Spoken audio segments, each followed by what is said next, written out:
And welcome back to another podcast episode.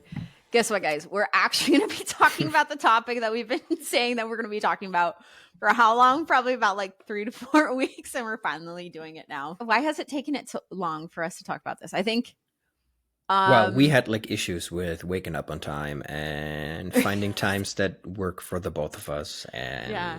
Oh, and then you got sick too. Yes. Yeah, because the first time I didn't wake up on time because I had a migraine in the middle of the night. And then you got super, super sick. And I don't know why we thought we were going to do podcast episodes at 7 a.m. This would actually be kind of funny. It's like breakfast hour, like come have your morning coffee with Toby and Casey. Oh, that would be dope, having coffee. Oh, I do like that. But it has been inconsistent. And so I feel like the mid-afternoon is best for us. Yes. What time is it? Like 2-ish? Yeah. About 2-ish. That's been more consistent with us.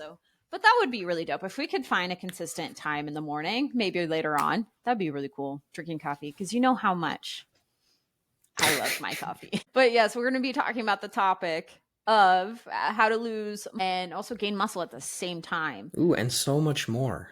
Ooh, so much more. Because you know how we do. We always drop those knowledge bombs or go down rabbit holes. But another way to call this, and we're talking about this, we don't know where this came from, but we both really love it. It's gaintenance. Yes. Mm-hmm. Yes. Gaintenance. If you're not familiar with why it's called gaintenance, you're like, It's because when you want to get to this position of building muscle and losing fat at the same time, you need to be in maintenance calories. So that's your calories that you're expending equates to the calories that you're eating. That's called maintenance, but that sounds boring. So we're going to call it gaintenance, where you're actively trying to build muscle while you're eating in maintenance calories, seeing that really great physique change and seeing you get stronger. And a lot of times people get a lot healthier too during that time, especially when you focus on that. So yeah, I mean, the only drawback there really is that it takes a little bit longer, right? Yeah. But the concept of gaintenance, when I explain it, I usually tell people that it's like, think of it as a clever twist on like the traditional idea of just maintenance calories, because that's what you'll be consuming, right? You'll consume your maintenance calories, but you will train with the goal of gaining muscle. And so you'll gain strength and your fitness is going to improve. Your weight may not change significantly because you're going to lose fat, ideally, gain muscle at the same time, which makes this really appealing for the people that primarily want to improve their body composition, right? Enhance their athletic performance a little bit, maybe achieve greater status of health, right? It's those things. This is like what I like to call wellness, right? It's like wellness is kind of like, to me at least, that all encompassing, hey, you're getting healthier, you're getting stronger, you're looking a little bit leaner, you're gaining some muscle, right? It's like your wellness is on the opposite side of sickness, right? Sickness, wellness continuum. Yeah. And which, by the way, guys, if you've never even heard of maintenance calories, that's a problem that we would love to help you fix. So our previous episode that we did on the podcast taught you how to calculate how many calories that you should be eating on the daily. So with that being said, think of maintenance calories as AKA living. Like this is where you should be living majority of the time. Is it okay to be in a calorie deficit or in a slight calorie surplus, depending on what your goal is? 1,000%. But I think where shit hits the fan essentially is when you are in either side for too long, because those are really stressful on the body and we can't be in those positions for a long period of time. Otherwise there's going to be some negative repercussions. That's why we always say, like, because a lot of people are looking to look leaner and lose fat, you can't diet forever. You can't. Your body doesn't like it, and then your mind doesn't like it either. And people are wondering, why do I have a poor relationship with food? Why do I do a diet, but then binge and then go back and forth? It's because you're just treating it like a lifestyle majority of the time you should be in maintenance calories. But like, here's something to keep in mind is a lot of people are like, well, I'm in maintenance calories, I'm not going to see any results, why would I ever do that? That sounds stupid. And I'm here to tell you that gaintenance is actually pretty awesome. It is absolutely amazing. And you said it beautifully, Toby. It does take longer because you have to think about it. Losing fat and building muscle are two contradictory things. So if you're working on two contradictory things at the same time, it's going to take longer for you to see results, but you still have peace of mind that in between going into calorie deficit and or going into a calorie surplus, during that time, you can still progress. You can still see really great results. And I think a lot of times people really prefer it, even though it takes longer. Their quality of life is a lot higher and they get to eat the food. They have a bunch of fun in the gym. They feel freaking great. And they're still seeing some really, really great results. So as long as you have the expectations of the results are going to take longer.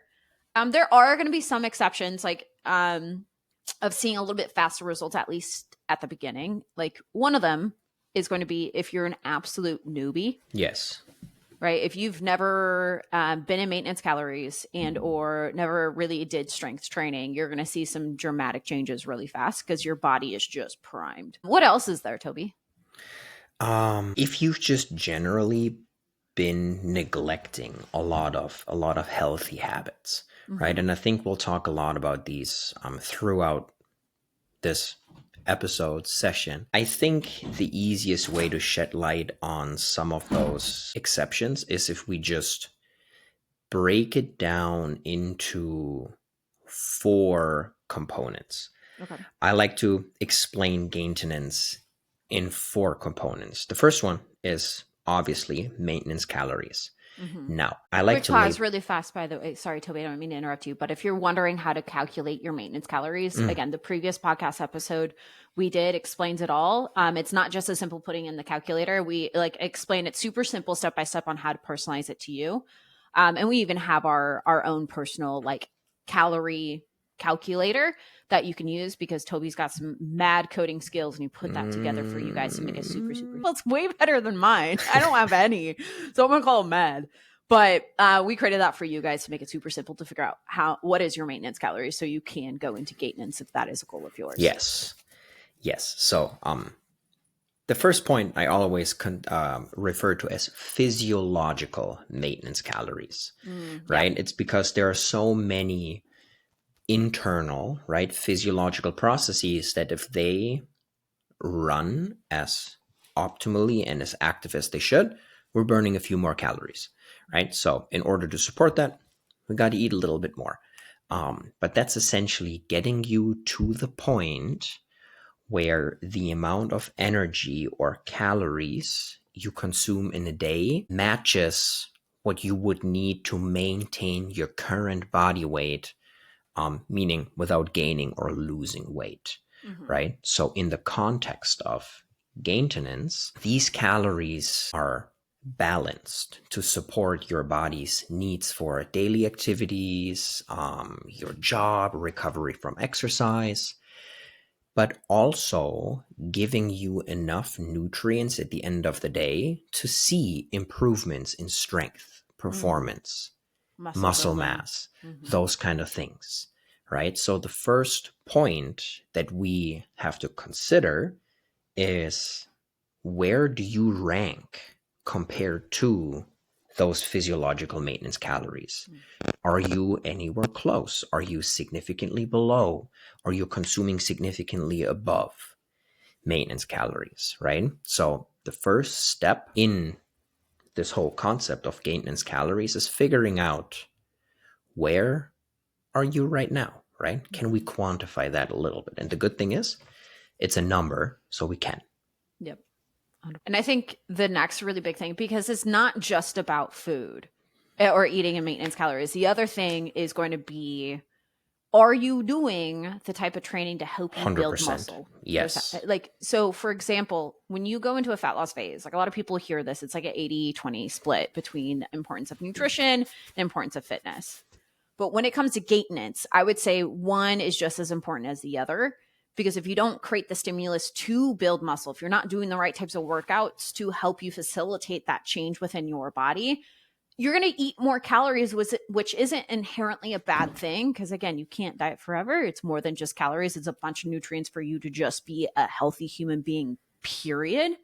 But you're not going to see the significant changes that you see with a lot of like our clients that we share or other people that you might see online. So the strength training portion is extremely, extremely important too. We need to have that in place. Yes. Now, there's much more, right? Because we already hinted in the beginning that there are so many more positive benefits that come from being in this period of gaintaining, right? It's the first one you touched on beautifully is muscle growth. We can even say muscle repairs because the amount of calories that you're consuming efficiently. But also through that, over time, you will see improvements in your body composition, right? It's 100%. now if we train heavy enough, and I like to put that in kind of like quotation marks because heavy is subjective, right? What's heavy for you may not be what's heavy for me. But as I progress with the weights that I'm using, my bone health is actually going to improve as well. Because bones grow stronger in the direction that they experience force in.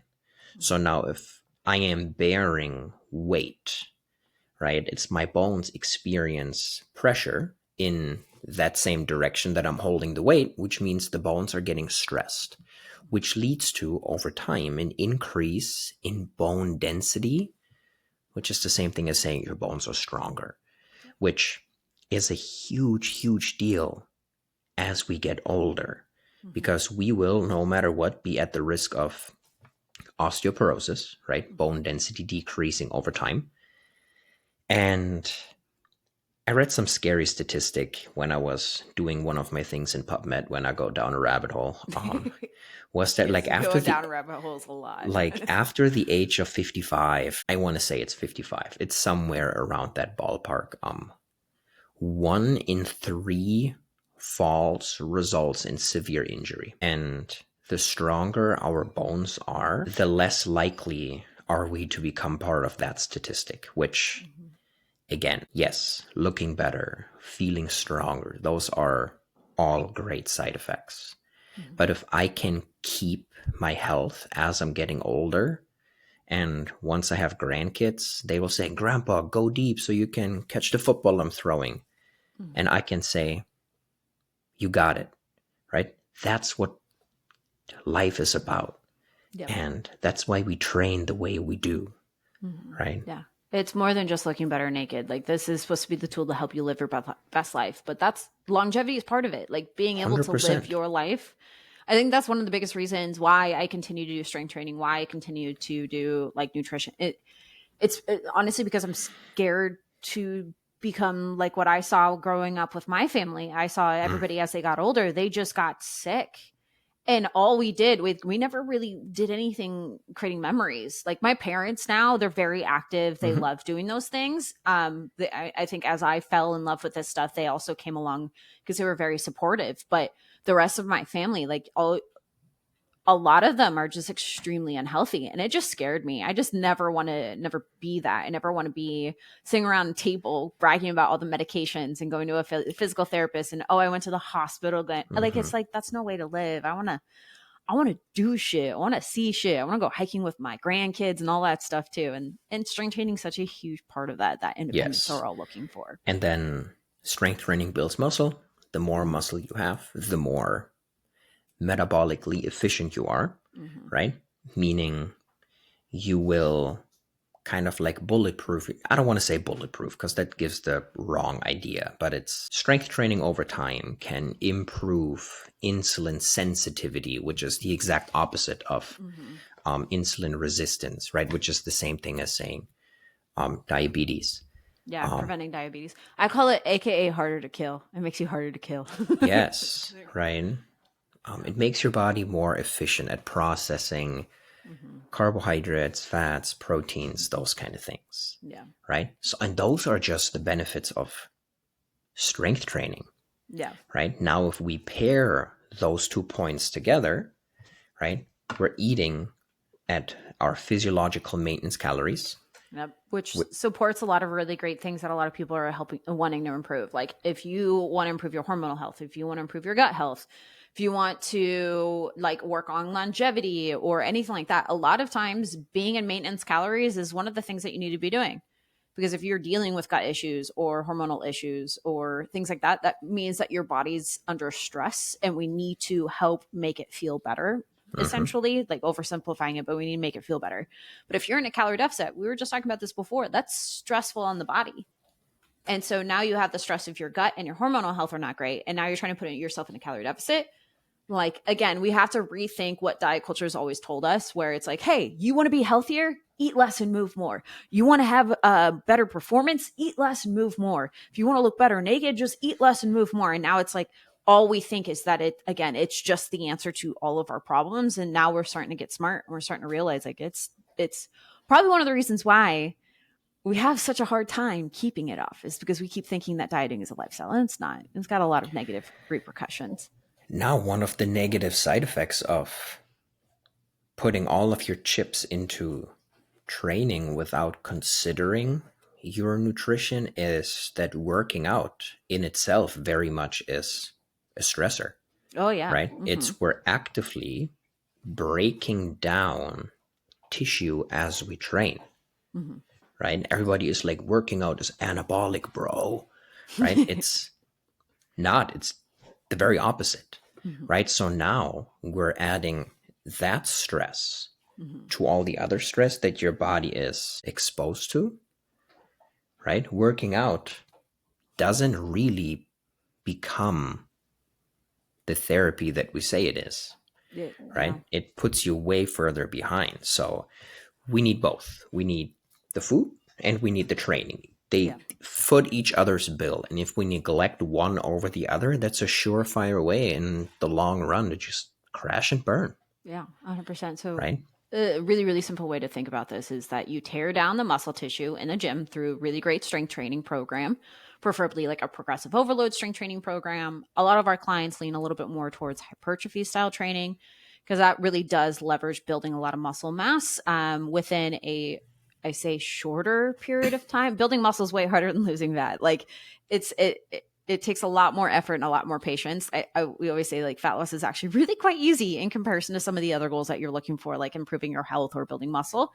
But it helps you see changes a lot faster than maybe a few other programs. Like, don't get me wrong, if you do other programs, you will see that change, but hypertrophy might help you see changes a little bit faster. But you tear down the muscle tissue in the gym through the good strength training program. But just because you tear it down doesn't mean that's going to build muscle. You have to actively rebuild it through eating in maintenance calories or being in a slight calorie surplus. Are you eating enough protein? And also other things for recovery like sleep, stress management. If that doesn't happen, you're tearing down muscle tissue. And that's why when a lot of people go into a calorie deficit or they widely underestimate how many calories that they should be eating, or maybe they're just stuck in that dieting cycle and they're very, very anxious to eat more, which is understandable. It can throw a lot of people through a mental loop.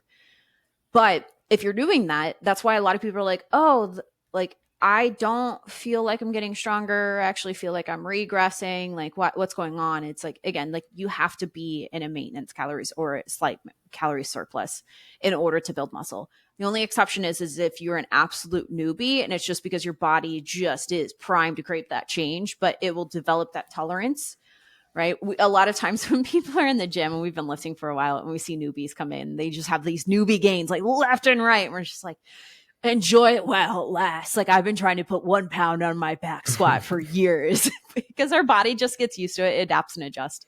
It's just part of the deal. But yeah, that's the only exception. Other than that, like if you want to see muscle gain, calorie deficit, it's contradictory. Like it will elicit your weight to go down. Okay. Now, what that weight is comprised of a lot of times, especially if you don't do it correctly, that weight that you're losing could be muscle tissue. Right. So again, if you want to get that, I want to build muscle, like I actively want to build muscle, but I also want to lose fat at the same time. Like we can't reiterate this enough. Like we got to be in maintenance calories to do that. You got to know what that is and consistently hit that while hitting the strength training too. Okay. But Toby, do you mind, unless you have a few other things, I didn't mean to interrupt, if you have a few other points that you wanted to go over? Ooh, we have plenty more. But Ooh. what do you have? I was just thinking maybe we can just go into like a quick step by step of like, these are the big rocks. Like if you want to go into gaintenance, these are the big rocks that you want to really focus on. Yeah. Okay. I mean, yeah, we can touch on that first. Some of the other things may explain itself through that process already. Okay, cool. Yeah. Okay, so the first one, just reiterating, is just being a maintenance calories. So if you don't know what your maintenance calories are, again, I'll put it in the show notes below. Mm-hmm. I'll include the link to the podcast episode and also like a quick guide that we did that comes with that calculator that I mentioned. Just click there and start there. Right? It's going to give you a step by step. Make sure you listen to the whole podcast. Don't skip through that stuff, because if you don't, like, you're going to be coming to us being like, Casey, it didn't work. And we'd be like, no, it does work. Did you listen? They're like, no. I'm like, okay, yeah. So make sure you listen to the podcast all the way through to really get an understanding of what you need to do to make sure that you're hitting maintenance calories the right way. But from there, the next thing I think is also making sure that you're eating enough protein during that time, right? Because protein, it helps you build muscle tissue. It helps you also repair. Remember, we're tearing down. We want to repair that. Super, super important. So a general recommendation is anywhere from 0.8 to 1 grams of protein per pound of body weight. Obviously, there are some exceptions to that rule. So, for example, let's say that you have nowhere near around that area, right? Let's say that you're like 150 pounds, but you've been eating like 60 grams every single day. That's a bit of a jump. Okay. Don't overshoot and make yourself miserable. Think of it as like revving up the car. Like a car doesn't go from 0 to 60 within a second. It goes 20, 30, 40, 50. Like rev it up over a course of like a couple of weeks or maybe a month or two, until you actually get there. Or like you are clinically obese, very overweight. Like if you're like 300 pounds, right? That's a lot of protein. You're probably going to be having a lot of protein farts right there. Wouldn't recommend that. So do your ideal body weight. But Toby, I know that you have another one that you like, another recommendation that you like to use. Yes, it's instead of 1 gram per pound of body weight or goal body weight, we can also use the rough estimate of 1 pound per centimeter of height. Or 1 gram. Yes. Oh, what did I say? 1 pound? Yeah, that Yeah. would be a lot.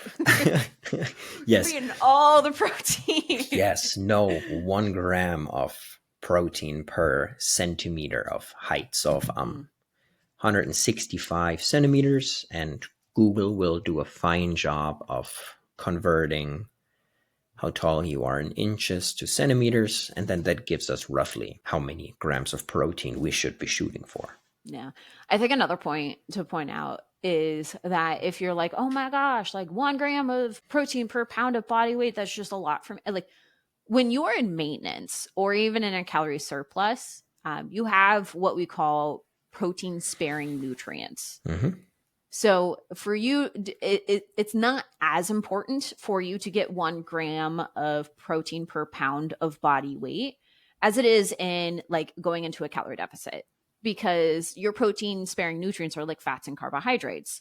When you're in a calorie deficit, your fats and carbohydrates are going to be lower. Therefore, we want to really get that protein up and keep that there in order to mitigate losing muscle mass during a calorie deficit. We want to mainly lose fat during that time. And one really great way to make sure that you don't get that quote unquote skinny fat look where you're like the scale's going down, but I'm not really seeing myself get leaner. I'm just smaller. It more than likely is that you just lost a lot of muscle mass during that time. So eating a lot of protein during that time is really helpful. But when you are in gaintenance and or a calorie surplus, the more 0.8 to 1 gram, it's a little bit more preference. But if you have a little bit of a lower day and you're gearing towards the 0.8, don't worry, because you have a lot more protein sparing nutrients during that time. So it's not as important, right? But like personal preference, I just like eating a high protein diet. I freaking love it. Sometimes I have to like not eat so much because I'm constantly going over my goal.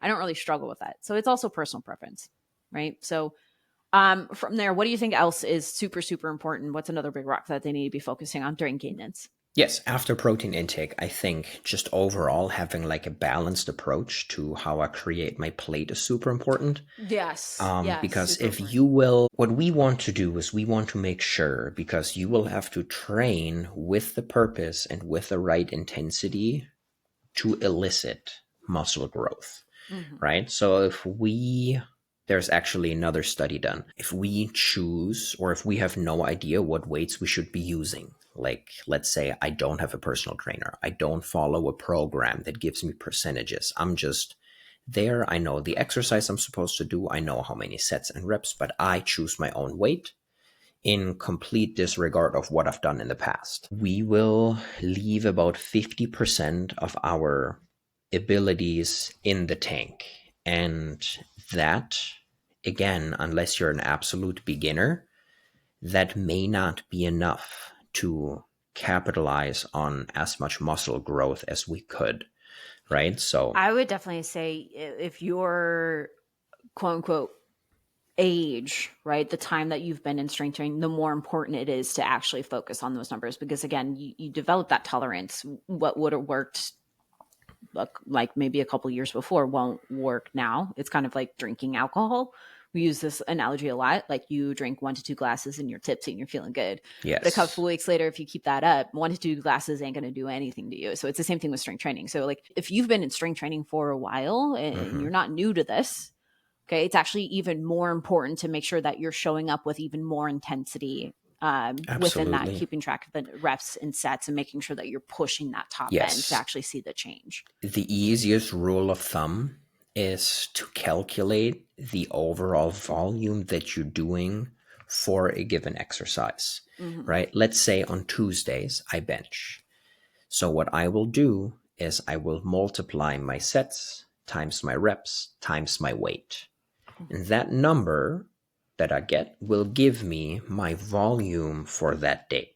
Mm-hmm. So whatever I am doing next time I approach the bench press, I want to make sure that that end number is greater than it was before. And I can Yep. do this through either manipulating my sets, my reps, my weight. There's not just one size fits all solution for this. Mm-hmm. That's why and a lot of my clients will know this if you've gotten a personal training program from me. Usually in the beginning, when we're trying to find a working weight or where you feel comfortable, I will say hit anywhere from 5 to 30 reps, Mm-hmm. because the reps in itself don't matter. The sets in itself don't matter. Same with the weight.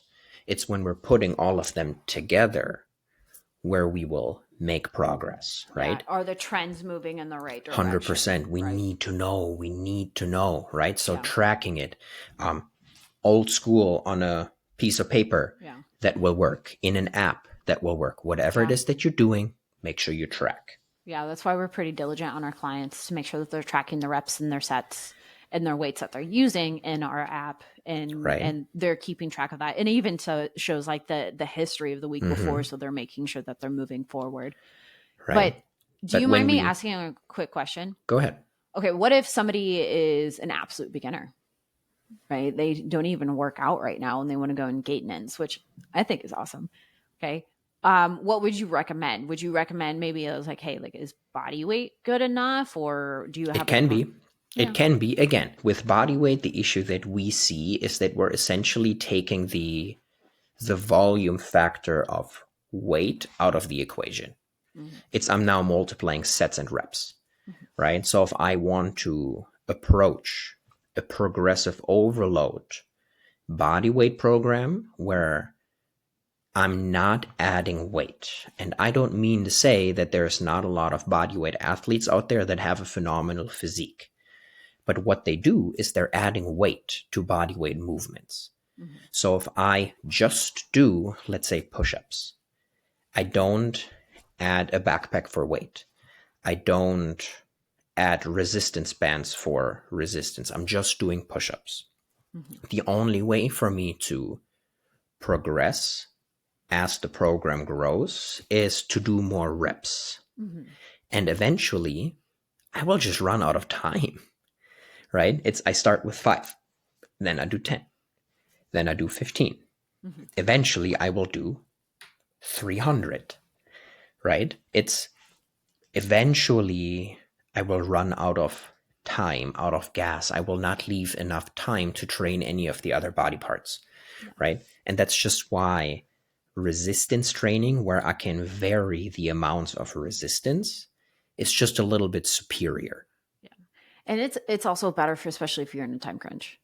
Right. Like as soon like you can start off with like 3 sets of 5, 3 sets of 10 and go Mm-hmm. from there. But when you start getting to the top end, like people are like, but I got to get out in like 30, 45 minutes. Like you can still get really great work done in 30 to 45 minutes. 100%. But if you are limited on being able to increase the weights, sooner or later it's no longer going to work. You're doing all this work, but your body's adapted. Now you're at your top end because you're a human being and you don't have all this time in the world to just spend doing push-ups, air squats, and lunges and all these different things. So I would, yeah, like I am 100% on there with you. Right? So can it work in the beginning? Absolutely.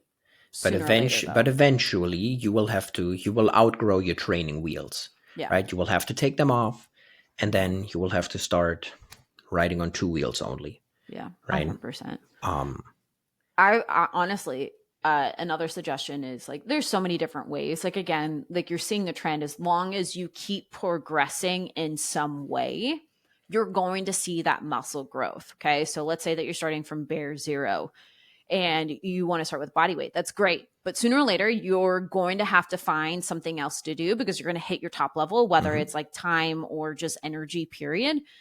And so the next step would probably maybe one of like two ways is like doing maybe dumbbells, kettlebells at home if you can do that. Or I would suggest a lot of people just go to a commercial gym because then they have machines there. And a lot of Absolutely. times for newbies, they're like, oh, I don't want to do it because I don't Oh, know if I have the technique and all. Well, the machines basically do all the work for you, like the path of what's supposed to be going. It even shows you where to put your hands and things like that. Like when you step in and do like a curl machine, it's pretty self-explanatory. Simplifies a lot of things, keeps you safe, makes it very, very simple and not overwhelming, but you're able to increase the reps, the sets, the weights from there while keeping you safe too, for the most part. So I that's another actually consideration. think, regardless how advanced you are, doing some machine-based training is provides unmatched benefit. Oh, 1,000%. Um, I have to you admit, I used to be that person that didn't think that. I used to think that like barbell and dumbbells was superior, but then I was sorely corrected. Machines are awesome. They are. Yes, they take a lot of nervous system pressure away that the barbell creates, Mm-hmm. right? And I can train specifically around areas that I want to focus on. I can alternate certain movements a little bit easier if I have a little boo boo that I'm trying to like work around. Mm-hmm. Machines offer just great individualized targeted stimuli.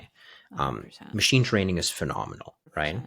But if you're training very intensely, but you are ignoring a balanced food intake, right, to kind of like bring it back full circle, Mm-hmm. you might feel like that over time you're getting more tired and more tired and more tired as your training goes on, because you are putting your body through a cycle of blood sugar roller coasters, right? As you strength train, you will primarily utilize carbohydrates in form of energy, which is the thing that elevates your blood sugar, right? Carbohydrates. When you eat them and you use them, you're bringing things down back to normal.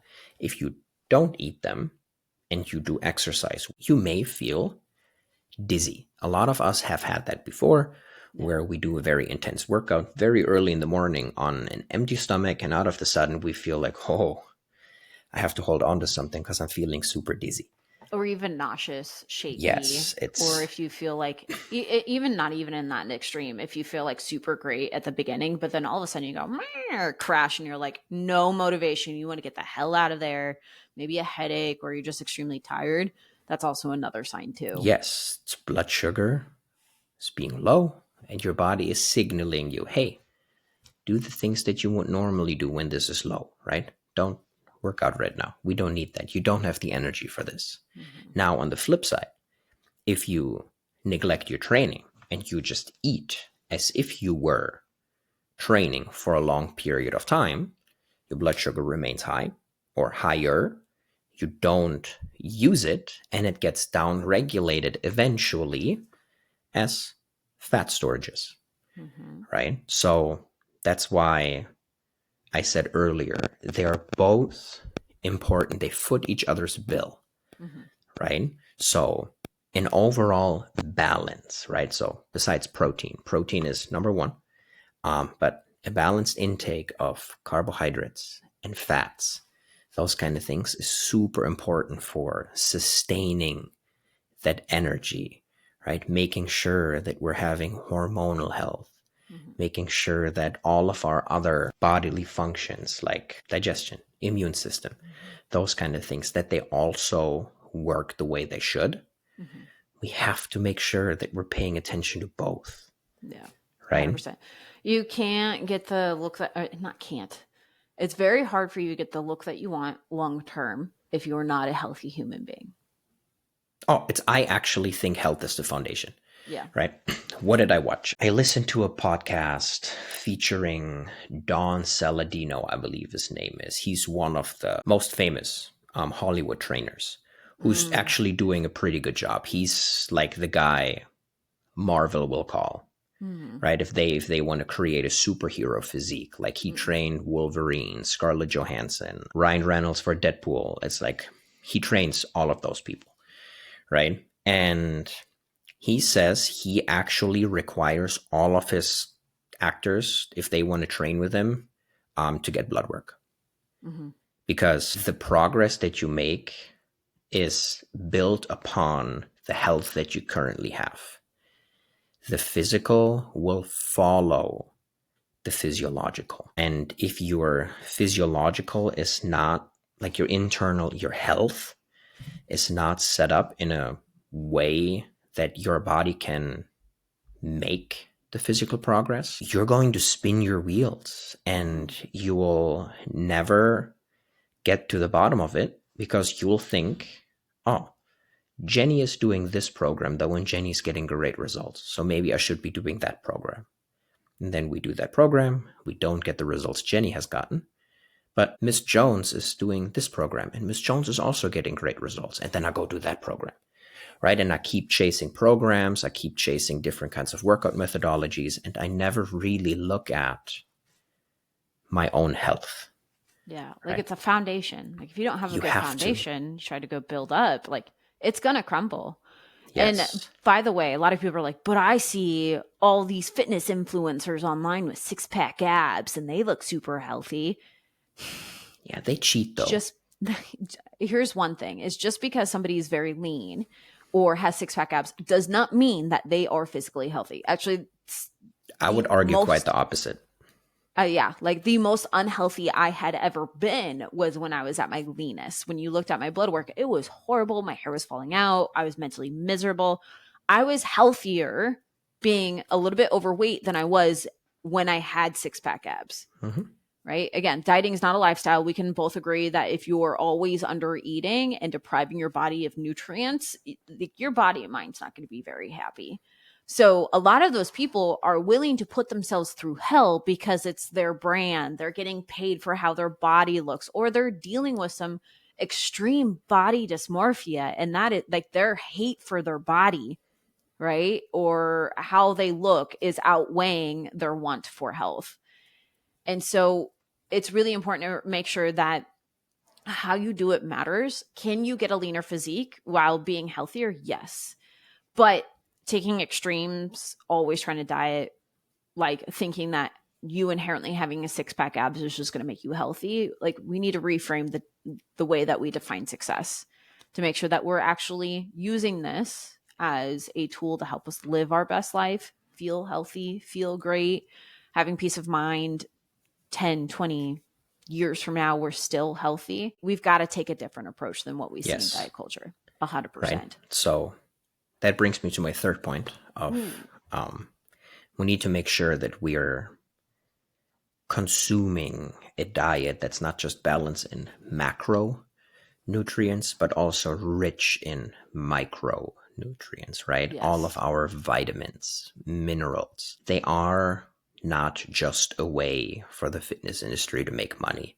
I mean, Mm-hmm. do they? Yes.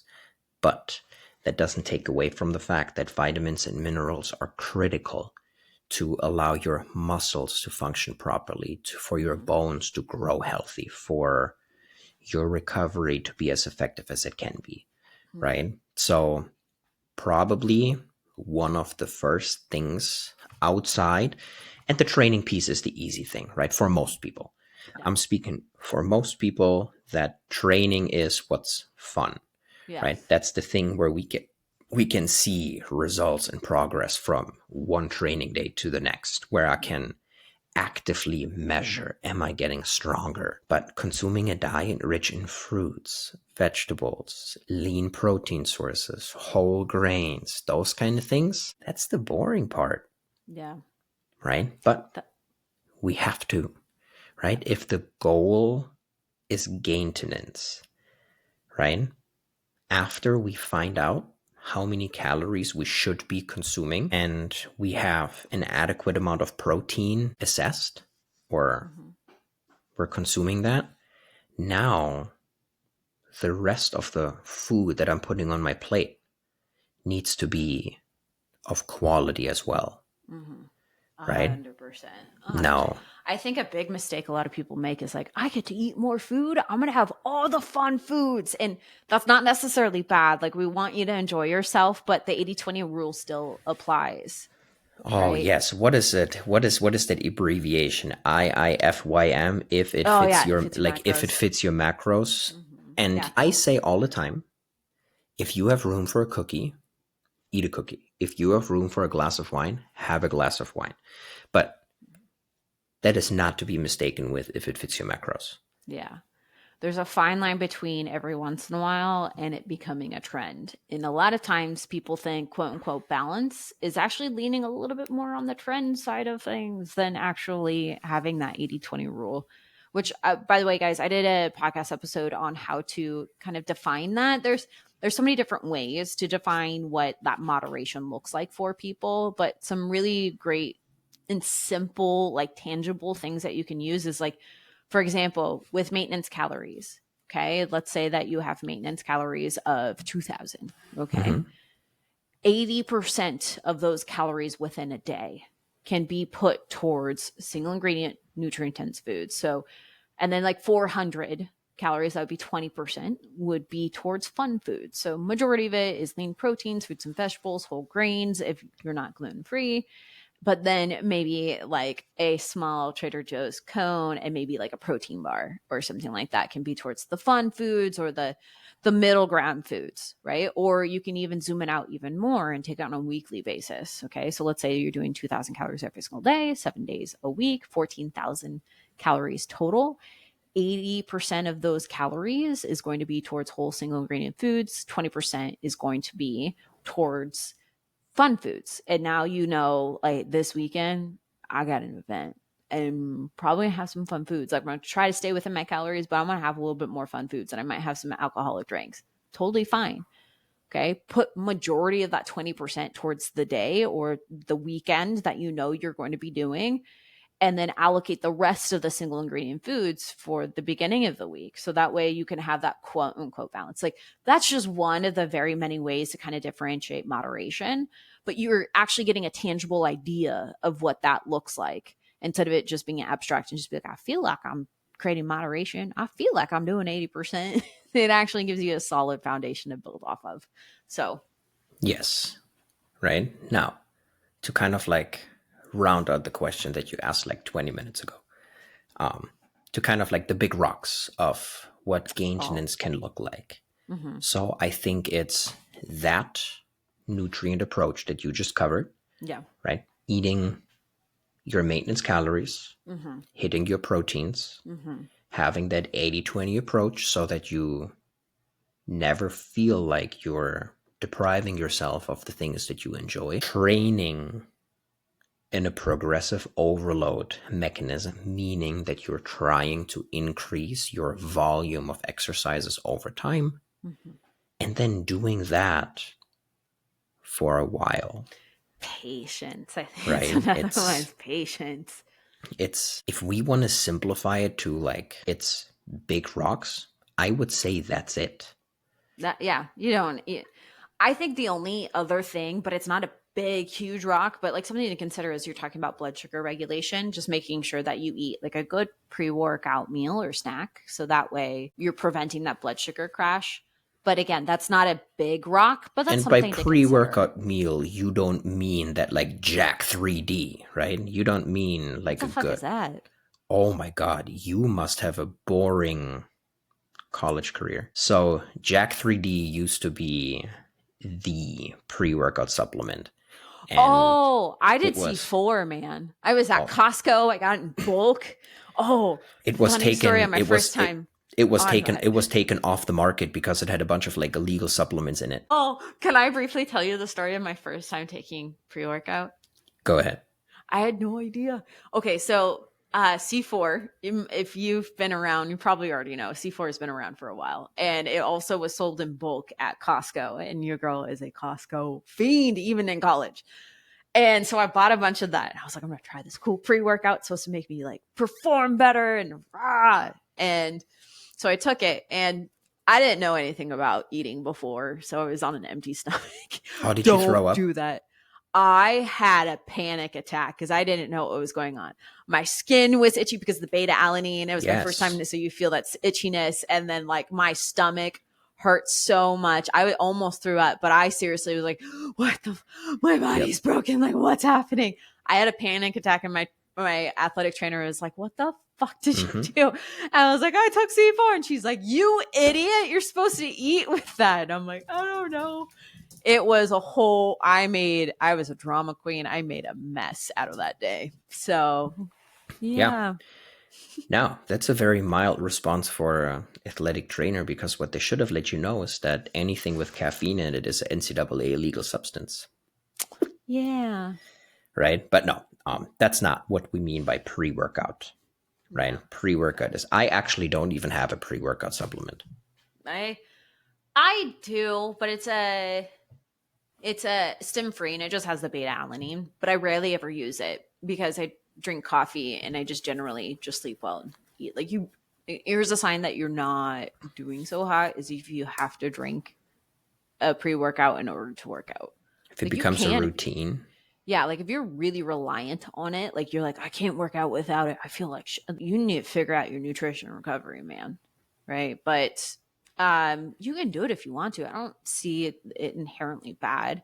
no. I think the only thing is that people like just like anybody else, people overuse it or abuse it and they take that with caffeine on top of the coffee or the other cans Yes. of caffeine that they and now Yes. they're just taking like copious amounts of caffeine. They're like, well, I wonder why I feel like shit. It's like, Yeah, okay, cool. interesting again, rabbit hole into research is that your body actually just like with everything else becomes used to caffeine. Mm-hmm. And there was a professor from Cal State, I believe, was on the Joe Rogan podcast talking about it. And he wanted to reset his body's sensitivity to caffeine. So he quit cold turkey. And the decisions that he would make unconsciously were actually around where he would find caffeine. So he wanted to get flowers for his wife, and he chose subconsciously a flower store that's like way out of his way just because they have an espresso machine. So when Yeah. you purchase something, you get like a little cup of espresso, right? But he caught himself previously, and from what's gotten to become a routine, when he reintroduced caffeine after like 1 or 2 months of not having it, Mm-hmm. um, the productivity effects of it were actually, he was like, I had 1 cup of coffee, I reorganized my entire closet, I did the yard, and all those things. So he kind of like reset that sensitivity. The amount of money that man must have saved from just not drinking so much caffeine. Yeah. But it's That like alone. if you have that relationship with pre-workout, just go 4 weeks without it. See what happens and then reintroduce it. Just be mindful. You probably don't want to double scoop at that point. Mm-hmm. right? Like I just generally don't have a pre-workout because I'm relatively sensitive to those kind of things, and I feel nauseous. I feel like I can feel my heartbeat. It's if I put my head on a pillow, I can actually hear it, Mm-hmm. and it's I just don't tolerate it very well. So Yeah. I just don't I have a don't pre. see the I don't see the need to it anymore. Like I don't coffee and I'm good. Like I don't even buy it. Like the only reason why I try it sometimes is because Calvin he enjoys it. That's perfectly fine. He likes the 100%. beta alanine. Yeah. If you enjoy it, more power to you. Yeah. Um, Yeah. But yeah, like the pre-workout supplement, that's not what we're talking about. We're talking about like a pre-workout meal and or snack. Meal, It's just like yes, some type of food. So I mean, I've done a post on Instagram about this, but it's just generally what you want is like a little bit of protein, carbohydrates, because that's your muscles, body, and brains preferred fuel source. Wow, words. And so if you don't get some carbohydrates in your system, your muscles won't do the go that you want it to do in order to build muscle. So getting that, make sure that it's lower in fat and fiber because generally that's harder for the body to break down. And if you're somebody who gets really upset stomachs from eating before your workout, that might have a hand in it. So try taking out the fiber and fat and see if that makes a difference. But anywhere from, depending on the person, maybe like half an hour to 3 hours before you work out. Just make sure that you get something in your system. The yeah, farther away from the workout, the bigger the meal it needs to be. yeah. I think a very great rule of thumb is last bite pre-workout to first bite post-workout, like is anywhere 5 hours. Okay. I like that. So sandwich you workout anywhere in between there, Mm-hmm. right? So if you were like if your workout, you know, if your workout normally takes you, mine normally take me an hour and 15 minutes, Mm-hmm. hour and a half if I count my workout, my warm up and my cool down. Mm-hmm. Um, so I know hour and a half. So if I've eaten something 4 hours before I start my warm up, it would put me at 5.5, 6 hours. So I probably want to consume something little beforehand, Yeah. right? So I can kind of do that math. First, last bite, pre workout to first bite, post workout, I like somewhere that. in a 5 hour window, and you're probably going to be okay, Yeah. right? Now, 100%. if you are working out at like fourth, maybe some like a half a banana and sipping on some. This is now the only time where I would recommend amino acids, just so that we have some form of a protein form in the body. Mm-hmm. It doesn't have to be a huge meal. I honestly do juice in the morning just Mm-hmm. because the acid doesn't bother me. I know I know you have an issue with that, right? Yeah. Mm-hmm. Yeah, so Yeah. that doesn't bother me at all. So like on my way to the gym, which is about a 10-minute drive, like while I put on my shoes, I'll have like a cup of juice. I'll eat like half a banana, and then during my workout, I will sip on some amino acids, electrolytes, and that's usually what gets me through a early AM workout. Like I Yeah. don't wake up 4 hours early just to eat an entire meal, Yeah. right? Um, My when I used to train in the morning, I used to do lifting at like I would wake up at like 4, be yep, there by 5. yep. Uh I would do like a mini chewy bar Hmm.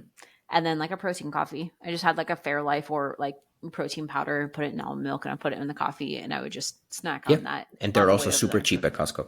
Yeah, Chewy bars. yeah, they are. You can even get the Costco version, get even cheaper. So I used to have a big box of that in the back of my car, and I would Hmm. just grab that every single morning before I head out.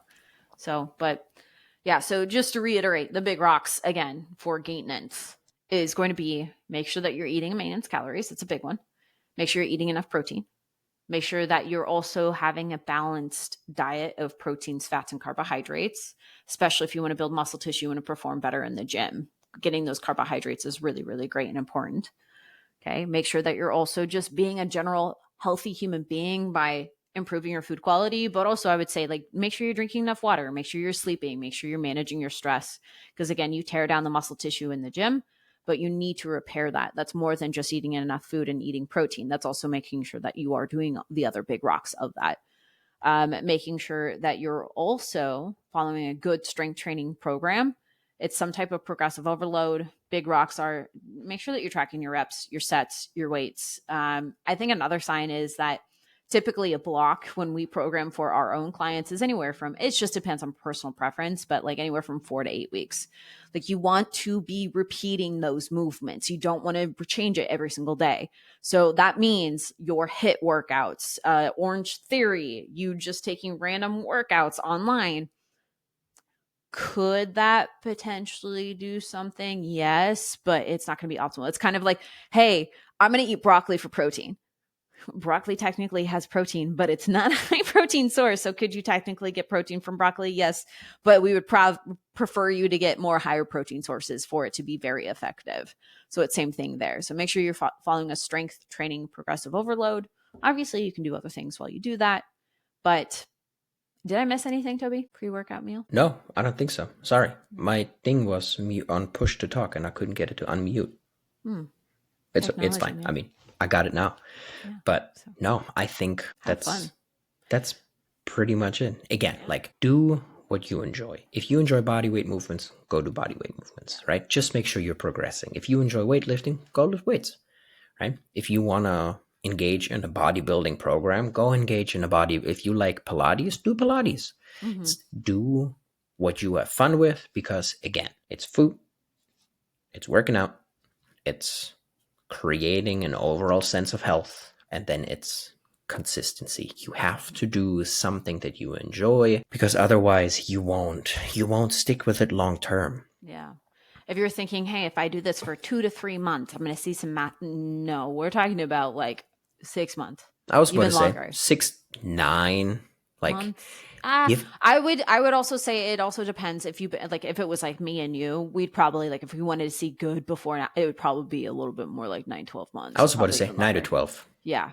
If we were diligent, like consistent, or like we didn't have like a mental spiral of, oh, I actually want to go in a calorie deficit. No, it's like being very consistent over a period of time. Be very patient, be diligent. Oh, you don't have to be perfect, but again, be consistent. I think that's super, super important. Patience, my friend. But like, again, like you can see some really massive change. Like for me, for example, I was looking back at pictures in my phone, like from probably like 4 or 5 years ago. And I was weighing like 155 pounds. And right now I think I weigh about like 160. I haven't weighed myself in a long time, but I might be a little bit heavier than that. But like my body composition is night and day difference. And it was just because I spent most of my time in maintenance calories building muscle tissue. Very little of that time was in a calorie deficit. And we also have clients that have seen amazing results too with that. They literally just sign up to be able to do like gaintenance or just put that muscle mass on, just because again, you have to be patient. It's hard to have that patience and work through things without accountability. So, I mean, Toby, do you have any clients that have seen some awesome changes that you want to shout out? It's almost anyone and everyone. Yeah, right? That's kind of our thing. Like we like to make people strong and lean, so, and healthy too. I don't want to sound arrogant, right? But it's like creating results is easy. It's what's hard is to keep them. Yeah, 100%. Right? And gaintenance is the way to go. Yeah. I mean, like I'm working with a girl, Shelby, absolutely phenomenal woman. She weighs about 120 pounds. And for a very long time, she has been just in maintenance calories and just trying to put on some solid muscle mass. Like we were comparing her back pictures, and like her back muscles from starting till now, it's like 9-day difference. She was like, I got back muscles now, which is freaking amazing. We're actually now going into a slight calorie surplus to start building more muscle mass a little bit faster. But she's having a lot of fun with it. She's seen some massive gains, but on the health side too, because that's been helping. Like she's been quitting smoking marijuana, which was a huge help. She was dealing with headaches. We were able to figure out that was just specific foods that her body wasn't doing great, mainly dairy. But she's doing a lot of other things, like we're improving her food quality. But you just see as we're trickling down these big rocks that we're talking about and really focusing on strength training too, as we go, like her body is just loving it. It's just seeing some really great results. Another one is I was actually talking on a call with her today. We're going over this. My girl, Jasmine. She's one of my clients. She's been just trying to eat maintenance calories. And then we've got her on a really, really great strength training program, 5 days a week, in and out in about like 45 minutes to an hour. And she's been freaking loving it. And her weight has generally stayed the same. Like obviously her weight is going to fluctuate because she's a female, but like she alone on her waist about 5 to 7 inches off of her waist alone. Like her hips are down too, her thighs and her arms are down like an inch to half an inch. And then, well, I mean, her chest is bigger, but that's just because part of the workout was to build a bigger back. So your lats are part of like the measurement of the chest, right? So she's just built muscle mass on her chest, which is a good thing we're talking about. So she's like, yeah, I've been getting comments on my back being bigger and it's awesome and all that stuff too. So it's a lot of fun if you're willing to throw out the diet culture BS of like drastic changes in a very short period of time. A lot of people, once they get past that, it's very, very enjoyable. It's actually a lot of fun. So, all right, from there, Toby, do you have anything else to say? No, go do the thing that you enjoy, have fun with it, and stick to it. Yeah, stick to it, man. All right. Well, thank you so much for joining us for another podcast episode. I hope you enjoyed this one. This is a lot of fun. I love talking about gaintenance. I like seriously, whenever somebody's like, I want to get stronger, I'm like, yes, let's go. Like, I love working with those people. Like, don't get me wrong. I love working with people that also want to see weight loss. That's totally fine. But when they're like, I think I want to start getting stronger now, I'm like, yes, let's go. This is where the fun happens. So, but I hope you guys enjoyed this. If you have any questions, please let us know. You can hit us up on Instagram, all the different things. I put all of our contact information in the show notes below. Again, the whole finding out how many calories you should be eating, aka your maintenance, I'll put that below too. But we also have some other resources, like some free shit down there, like our ultimate protein guide. If you are looking to find a strength training program, we have 21 days of free program down below. You can download that and get started on that. Okay. It's super simple, written out, really easy to read, very self-explanatory. And I believe it has links to videos so you can see what it looks like. You can see it on the video and do it yourself as well. And then it also has like a functional gym version, a commercial gym, and an at-home gym version too. So it applies to a bunch of different people. You can go ahead and download that too. But from there, again, if you have any questions, let us know. Feel free to hit us up. I also have my broadcast channel that I take Q&A, like anonymous Q&A every single Friday. You can jump in there. The link is going to be below too. But other than that, that's it. Keep being you. Keep being the CEO of your health. Keep coming back and learning little by little, and we'll get you there. So, yeah. Appreciate you guys. Until next week. What are we talking about next week? Reverse dieting, no? Is it reverse dieting? Or I thought it was why you shouldn't listen to your doctor's fitness and nutrition advice. Is it that one or reverse dieting? We flip a coin. Until next time. You won't know until you see it. Dun, dun, dun. Leaving you on a cliffhanger. You're going to just have to tune in and find out next time. All right, guys. We love you. Appreciate you. See you next week. Bye.